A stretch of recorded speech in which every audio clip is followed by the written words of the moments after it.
बच्चों आज हमारी क्लास है, हमारी फोर्थ टॉपिक हमारा है उर्दू ग्रामर। क्या है उर्दू ग्रामर? आज हम पढ़ेंगे वाहिद, जमा और मुज़क्कर मोनस। पहले हम डिस्कस करेंगे वाहिद जमा। असर है वाहिद, इसकी जमा जो है वो है असार। अखबार, अखबारात। अकबर, अकाबर। अदब, अदाब। बाग, बगात। बरकत, बरकात। अब जैन, जनाब। खबर, अखबार। खतूत, खत, खतूत। दफ्तर, दफातर। जवाब, जवाबात। रुकन, अरकान।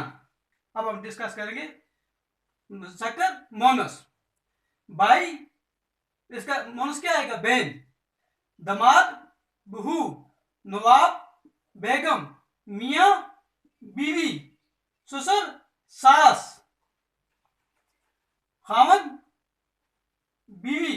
बाप, माँ। बैल, गाय। बादशाह, मलका। घोड़ा, घोड़ी। राजा, रानी।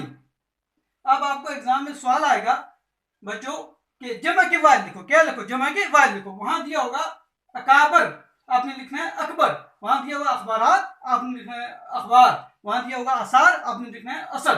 अगर वहां जमा दिए होंगे, इस तरह बार दिया होगा तो आपने बगात लिखना है। वहां अदब दिया होगा, आपने अदाब लिखना है। वहां बरकत दिया होगा, आपने बरकात लिखना है। इसी तरीके से मुज़क्कर मोनस में भी वहां दिया होगा मोनस के मुज़क्कर लिखो। वहां दिया होगा बहन, आपने क्या लिखना है? भाई। वहां दिया होगा बहू, आपने लिखना है दमाद। वहां दिया होगा बेगम, आपने लिखना है नवाब। वहां दिया मुज़क्कर के मोनस लिखो तो आपने लिखना है खामन, उसका आगे बीवी, बाप, माँ, बैल, गाय। इस तरह लिखना है। ठीक है ना? शाबाश।